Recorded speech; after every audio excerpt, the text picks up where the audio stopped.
Hello all, ఎలా ఉన్నారు అందరూ? బాగున్నారా? నేనైతే బాగున్నాను. అండ్ చాలా రోజులైంది నేను ట్రేడింగ్ వ్లాగ్ చేసి. సో ఈరోజు నేను ట్రేడింగ్ సంబంధించింది నా వ్యూ ఏంటి అనేది నేను చూపించబోతున్నాను. బికాజ్ ఈ ఇయర్ 2024 అంతా హెవీ వోలటైల్ ఇయర్. బికాజ్ ఈ ఇయర్లోనే అన్నీ వచ్చినాయి ఈవెంట్స్ అన్నీ. సో ఈవెంట్స్ అంటే ఎగ్జాంపుల్ మనకి ఎలక్షన్స్ ఈ ఇయరే, లీప్ ఇయర్, నెక్స్ట్ మనకి ఈక్వినాక్స్, నెక్స్ట్ నెంబర్ 8 న్యూమరాలజీ ప్రకారం నెంబర్ 8 ఇయర్. సో ఇవన్నీ next elections, next some stocks results కానీ లేదనంటే ఇంకా వార్స్ కానీ. సో సీ మీద ఏదో ఒక వార్ జరిగింది. నెక్స్ట్ మన రష్యా ఉక్రెయిన్ వార్లు ఈ ఇయర్లోనే జరిగినాయి. ఏదో ఒక అదర్ కంట్రీ వార్ కూడా ఏదో డిక్లేర్ అయినట్టుంది కదా. సో ఇవన్నీ కండిషన్స్కి సో మార్కెట్ కొంచెం అప్ అండ్ డౌన్ వాలటైల్గా చేసింది. సో ఇప్పుడు ఏంటంటే మనకి మార్కెట్ అయితే కొంచెం సెటిల్ డౌన్, ఈ ఇయర్ కొంచెం సెటిల్ డౌన్ అవుతుందని నేను ఎక్స్పెక్ట్ చేశాను. ఇంకా మార్కెట్ కండిషన్స్ ఇంకా సేమ్ 2024 మూమెంటే రన్ అవుతుంది.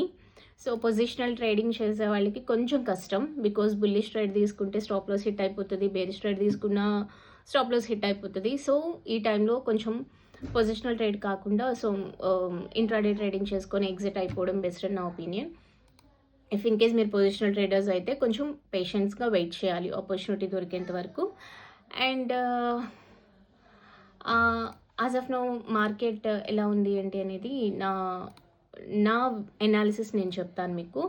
సో మన ఇండియన్ మార్కెట్ దేంతో మనం చెప్తాము, బేస్డ్ ఆన్ మన నిఫ్టీ 50, రైట్? సో నిఫ్టీ 50 మనకి ఎలా ఉంది బేస్ చేసుకొని మన ఇండియన్ మార్కెట్ని మనం మూమెంట్ చెప్తాం. సో ఇక్కడ చూడండి, 1 సెకండ్. యా, ఇక్కడ ఇది నిఫ్టీ 50. సో ఈ నిఫ్టీ 50లో లాంగర్ ట్రెండ్ లైన్ 2023 నవంబర్ నుంచి వచ్చిన trend line as of now ఈ లైన్ దగ్గర మనం ఇప్పుడున్నాం. Okay, longer trend lines are very powerful. Okay, so ఇదైతే యాక్చువల్లీ బ్రేక్ చేయడానికి నిన్న ట్రై చేసింది, బట్ ఇది సస్టైన్ అవ్వలేకపోయింది. హ్యామర్ లాగా ఫామ్ అయ్యి ఇక్కడ ఇది హ్యామర్ అయితే దీనికి ఫాలో అప్ బుల్లిష్ క్యాండిల్ పడాలి, బట్ బుల్లిష్ క్యాండిల్ పడలేదు, బేరిష్ క్యాండిల్ పడింది. సో ఈ లాంగర్ ట్రెండ్ లైన్, ఈ బ్లాక్ కలర్ ట్రెండ్ లైన్ ఏదైతే ఉందో దాన్ని ఈరోజు మళ్ళీ బ్రేక్ చేసింది. బ్రేక్ చేసి కిందన క్లోజ్ అయ్యింది. ఇఫ్ ఇన్ కేస్ ఈ పర్టికులర్ క్యాండిల్కి ఫాలో అప్ వస్తే, బేరిష్ ఫాలో అప్ వచ్చి ఈ పర్టికులర్ ఈ రెడ్ లైన్ ఉంది కదా, ఈ రెడ్ లైన్ని కూడా క్రాస్ చేసి కిందని క్లోజ్ అయింది అని అంటే మనము మేబీ బేరిష్ ఆపర్చునిటీస్ వెతుక్కోవచ్చు. ఓకే, మార్కెట్ అయితే ఇప్పుడప్పుడే బుల్లిష్ అవ్వదు అని అర్థమవుతుంది మనకి. ఒకవేళ ఇది కిందని ఇంకా స్టార్ట్ అయ్యింది అని అంటే ఇది ఈ పర్టికులర్ బ్లూ లైన్ కూడా క్రాస్ చేసింది అని అంటే ఇంకా నెక్స్ట్ టార్గెట్స్ ఈ మధ్యలో ఇక్కడెక్కడో ఉంటాయి, ఐ హోప్. సో ఇది బ్రేక్ చేయకూడదనే మనం అనుకోవాలి, బికాజ్ మన మార్కెట్ బేరిష్లో ఉంటుంది కాబట్టి. So as of now situations అయితే ఇలా ఉన్నాయి. రేపు జరిగే మూమెంట్ని బట్టి మళ్ళీ మన వ్యూ అనేది డిసైడ్ అవుతుంది. నెక్స్ట్ యాజ్ ఆఫ్ నౌ ఈరోజు అయితే నేను కోరమండల్లో ట్రేడ్ చేశాను. ఈ కోరమండల్లో యాక్చువల్లీ నేను ఈ కోరమండల్ ఎందుకు సెలెక్ట్ చేసుకున్నానంటే మనకి మంత్లీ హయ్యర్ టైం ఫ్రేమ్లో చూడండి. Monthly is okay, 1 second.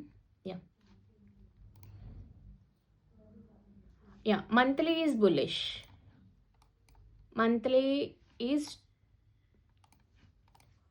Monthly is too bullish and RSI above 60, and weekly is also bullish. Okay, మంచి అప్ ట్రెండ్లో ఉంది. Higher highs and higher lows చేసుకుంటూ అప్ ట్రెండ్లో నడుస్తుంది. యాజ్ ఆఫ్ నౌ మన RSI వీక్లీ కూడా అబోవ్ 60 ఉంది. అంటే వీక్లీ అండ్ మంత్లీ ఫుల్ మూమెంటంలో ఉంది. ట్రెండ్ అయితే చాలా స్ట్రాంగ్గా ఉంది. ఓకే, సో డైలీకి వచ్చేసరికి సో డైలీకి వచ్చేసరికి ఇది కూడా మనకి ఆర్ఎస్ఐ అబోవ్ 60 ఉంది. అంటే హయ్యర్ టైమ్ ఫ్రేమ్స్ మనకి బుల్లిష్ మోడ్లో రన్ అవుతున్నాయి. సో ఇప్పుడు లోవర్ టైమ్ ఫ్రేమ్ కూడా మనకి బుల్లిష్లోనే ఉంది. సో కాబట్టి నేను ఈ స్టాక్ని నేను సెలెక్ట్ చేసుకున్నాను. సో ఒకవేళ ఇది నేను అనుకున్నట్టు ఇది పైకి స్టార్ట్ అయితే కనుక, ఇక్కడ ఆల్రెడీ ట్రెండ్ లైన్ డ్రా చేశాను.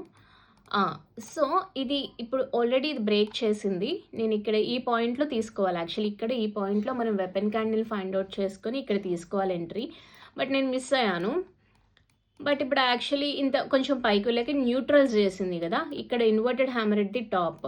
ఇన్వర్టెడ్ హ్యామర్ ఎట్ టాప్ అని అంటే టాప్ ఆఫ్ ది ట్రెండ్లో ఇన్వర్టెడ్ హ్యామర్ పడింది అని అంటే shooting star, it's a reversal sign. Maybe అక్కడ నుంచి బేరిష్ అయ్యే ఛాన్సెస్ ఉండొచ్చు. ఒకవేళ బేరిష్ అయితే కనుక ఈ బ్లాక్ లైన్ వచ్చి రీటెస్ట్ చేసే ఛాన్సెస్ ఉండొచ్చు. బట్ కిందికి రావడానికి ట్రై చేసింది, కానీ ఇది మళ్ళీ ఇక్కడ డోజీ చేసి ఇక్కడ నుంచి బుల్లిష్ క్యాండిల్ ప్రింట్ చేయడానికి ట్రై చేసింది. సో ఇది మార్నింగ్ యాక్చువల్లీ ఇంతవరకు వెళ్ళింది, హెవీ బుల్లిష్లో కనిపించింది నాకు. సో ఇది మంచి బుల్లిష్ మోడ్లో కనిపించగానే నేను ఇక్కడ 1965 అరౌండ్ ఉన్నప్పుడు నేను ఎంటర్ అయ్యాను. సో యాజ్ ఆఫ్ నౌ అయితే కొంచెం డౌన్ అయింది. 5 మినిట్స్లో చూస్తే కొంచెం రీట్రేస్మెంట్ పడింది. బికాజ్ ఎందుకు రీట్రేస్మెంట్ పడింది అని అంటే ఇక్కడ ఇవి డిలీట్ చేస్తున్నాను ఈ లైన్స్.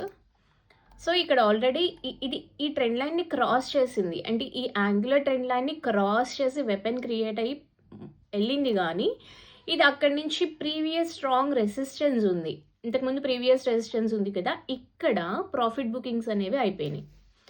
లేదు అని అంటే ఇక్కడి నుంచి రీటెస్ట్ చేయడానికి కిందకు వచ్చింది. Okay, so most of the times మనకి ఈ ప్రీవియస్ రెసిస్టెన్స్ల దగ్గర ప్రాఫిట్ బుకింగ్స్ అయిపోతాయి. అక్కడ చిన్న ఫాల్ అనేది పడవచ్చు, చిన్న పార్షియల్ ఫాల్ అనేది పడవచ్చు.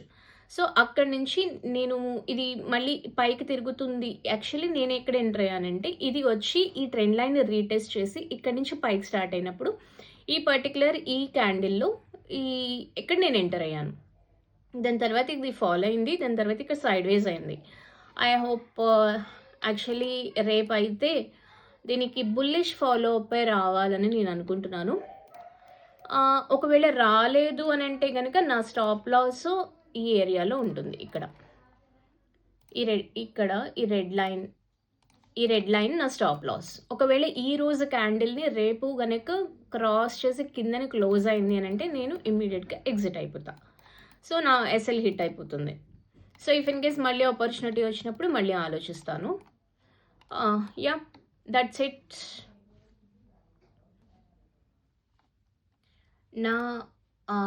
నేను తీసుకున్న ట్రేడ్ అయితే ఇది, నేను ప్లేస్ చేసిన ఆర్డర్ ఇది.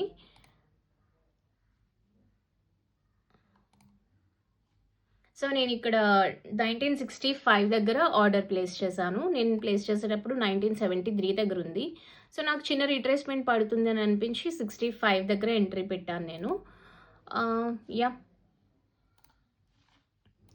ఇది నేను ఈరోజు తీసుకున్న ట్రేడ్ అయితే. సో నాకు మార్కెట్ ఇంకా సెటిల్ డౌన్ అవ్వలేదనే అనిపిస్తుంది.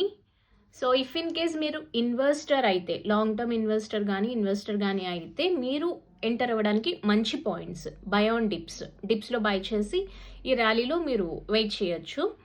ఇఫ్ ఇన్ కేస్ మీరు కొంచెం జస్ట్ పొజిషనల్ ట్రేడర్ మాత్రమే, అంటే కొన్ని మంత్స్లో ఒక 10-15 డేస్ 1 మంత్లో వెయిట్ ఎగ్జిట్ అవుతాను అన్న వాళ్ళకి అయితే ఇప్పుడున్న మార్కెట్ అయితే కరెక్ట్ కాదని నా ఒపీనియన్. యా, చూడండి ఇక్కడ ట్రెండ్ లైన్ బ్రేక్అవుట్ అయ్యింది. యాక్చువల్లీ ఈక్విటీ స్టాక్ ఇది. ఈక్విటీ స్టాక్ వచ్చిన ఇక్కడ వెపన్ క్రియేట్ అయింది, అంటే బ్రేక్అవుట్ అయ్యింది, బట్ ఇది సస్టైన్ అవ్వలేకపోయింది. సో క్యాండిల్ సస్టైన్ అవ్వలేక మళ్ళీ ఈ పర్టికులర్ లైన్లోకి ఎంటర్ అయ్యింది. సో ఎప్పుడైనా గుర్తుపెట్టుకోండి, ఇక్కడ ఎంత పెద్ద బ్రేక్అవుట్ అయినా సరే big candle with big volume వచ్చింది అని అంటే ఇట్స్ అ కాషియస్ సైన్. కొంచెం జాగ్రత్తగా ఉండాలి. వెంటనే ఇమ్మీడియట్ ఎంట్రీస్ తీసుకోకండి. ఎప్పుడైనా క్యాండిల్ కన్ఫర్మేషన్ అయిన తర్వాత ఫాలోఅప్ కోసం వెయిట్ చేయండి. వెయిట్ చేసిన తర్వాత మనకి కన్ఫర్మేషన్ వచ్చింది అని అంటే అప్పుడు మనం ఎంటర్ అవ్వచ్చు. Okay, as of now market అయితే యాక్చువల్లీ మారుతి కూడా సైడ్ వేస్ బ్రేక్ చేసింది. యాక్చువల్లీ మంత్లీలో మంత్లీలీ పర్టికులర్ ట్రెండ్ లైన్కి ఇక్కడ వరకు వచ్చి మళ్ళీ ఇది రివర్స్ జరిగింది. కాకపోతే దానికి ఫాలో అప్ రావట్లేదు. బికాజ్ ఇక్కడ కూడా ఇందాక చెప్పాను కదా, big candle with big volume, it's a cautious sign. దాని తర్వాత రీట్రేస్మెంట్ కానీ సైడ్ వేస్ కానీ బేరిష్ కానీ ఏదైనా అవ్వచ్చు. ఓకే, కొంచెం ఈ బిగ్ క్యాండిల్ యొక్క హాఫ్ వరకు 50% రీట్రేస్ చేసే ఛాన్సెస్ కూడా ఉండొచ్చు. Okay, note this point. So చూడండి ఎలా వెళ్ళిందో అలా ట్రెండే వెనక్కి తిరుగుతుంది. సో మేబీ ఇంకా గవర్నమెంట్ స్టాక్స్ అయితే మామూలుగా పడడం లేదు, అన్నీ చాలా హెవీగా పడుతున్నాయి. సో ఇక రైమండ్ కూడా ఇది బ్రేక్అవుట్ అయ్యిందని అనుకున్నాను, ఇది మళ్ళీ బ్యాక్ స్టార్ట్ అయింది. ఎక్సైడ్, ఐఆర్బి, ఎస్జేవిఎన్, ఆల్మోస్ట్ అన్ని స్టాక్స్ బేరిష్లోనే ఉన్నాయి. సో జుబ్లెంట్ ఫుడ్ అన్నీ పడుతుంటే ఇది పైకి వెళ్తుందంటే ఇట్స్ అ కాంట్రా, ఇది కాంట్రా సెక్టర్. సో ఫుడ్ అంటే ఎఫ్ఎంసీజీ ఒకటి, ఫార్మా ఒకటి మన ఇండియన్ మార్కెట్కి కాంట్రా సెక్టర్ అనమాట. అంటే మన మార్కెట్ ఇండియన్ మార్కెట్ పడుతుంది అని మన మార్కెట్ పడుతుంది అని అంటే ఇవి ఆపోజిట్గా బిహేవ్ చేస్తాయి, ఇవి పైకి వెళ్ళడం స్టార్ట్ అవుతాయి. మన మార్కెట్ పైకి వెళ్తుంది అని అంటే ఇవి ఆపోజిట్గా బిహేవ్ చేస్తూ ఉంటాయి. ఎఫ్ఎంసీజీ ఒకటి, ఫార్మా ఒకటి. ఓకే, ఐటీ కూడా ఇంచుమించు అలానే ఉంటుంది. ఈ ఇయర్ అయితే ఐటీ బాగుంది, ఐటీ సెక్టర్ ఒకటి, నెక్స్ట్ ఐ థింక్ ఎఫ్ఎంసీజీ ఒకటి బాగున్నట్టుంది. యా, మొత్తం స్టాక్స్ అన్నీ bearish. Okay, if in case positional traders అయితే మీరు కొంచెం జాగ్రత్తగా ఉండండి. Yeah, that's it for today. And if in case మీకు ఏమైనా డౌట్స్ ఉన్నాయని అంటే నాకు కామెంట్స్లో కాదు, యాక్చువల్లీ నేను కామెంట్స్ చూడను. సో ఇన్స్టాగ్రామ్లో నేను యాక్టివ్గా ఉంటాను. ఇన్స్టాగ్రామ్లో ఎవరైనా నాతో మాట్లాడాలనుకుంటే కనుక ఇన్స్టాగ్రామ్లో టెక్స్ట్ చేయండి, నేను వెంటనే రిప్లై ఇస్తాను మీకు. ఓకే, మీ డౌట్స్ ఏమైనా ఉంటే అక్కడ క్లియర్ చేస్తా. సో టాటా మోటార్స్ అయితే రివర్సల్ పడుతుందని నేను ఎక్స్పెక్ట్ చేస్తున్నాను. బికాజ్ ఇక్కడ బుల్లిష్ డైవర్షన్స్ అయితే కన్ఫర్మ్ అయింది. కాకపోతే హయ్యర్ హైస్ డౌ థియరీ ఇంకా వైలేట్ అవ్వలేదు.